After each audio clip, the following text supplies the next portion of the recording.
Okay, so after sending out the video about making the mask, I was asked a few questions about bobbin refilling and threading the machine. So that's what we're gonna do. No lengthy introductions because we know those annoy me. I'm taking a full spool of thread, this adorable pink thread I found in my Nana's sewing box, and I'm just gonna place it here. I have a little cap to go on there to hold it in place. And I'm going to, your machine may have different instructions here. You want to pay attention to the picture.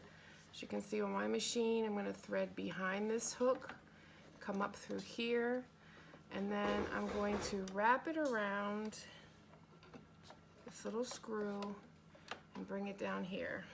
Now, sorry about that, I have a bobbin here.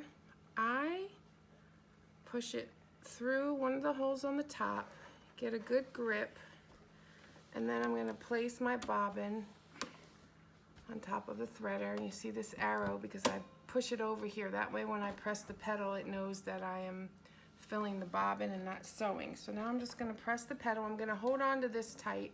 Eventually as it spins, it will break loose, but then my thread is at the center of the bobbin, is nice and tight and firm and doesn't create issues later. So you can see that there.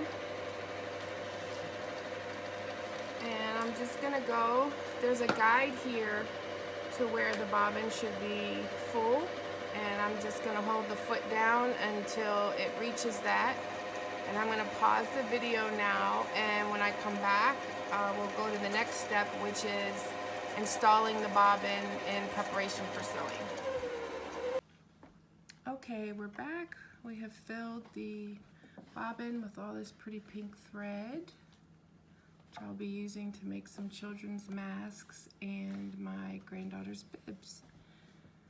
So this came this way. I pulled it out, took out the other bobbin of thread I was working with. I'm just gonna hold on to a piece of the thread right here, place the bobbin in there, and then, I wonder if you can see, maybe that's better. There's a hook right here, and I'm gonna make sure that I pull the thread behind the hook.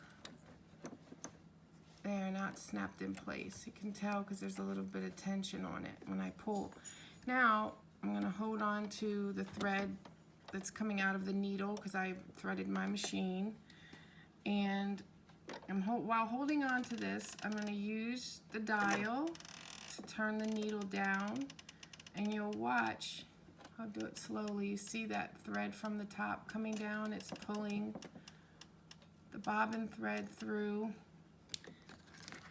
and then I'm just gonna swipe right through there, and you'll see I now have both the bobbin thread and my needle thread. And one way to make sure, again, is you should have a little more tension than you did when you installed it. And there you have it. And then I'm just going to replace the case covering. And I'm ready to sew. If you have questions about threading your machine and you're watching this video, you probably know how to get a hold of me. Maybe we can FaceTime. Every machine is different. I'd be happy to FaceTime you, Skype you, Zoom you, and walk you through threading the machine. Have fun making masks.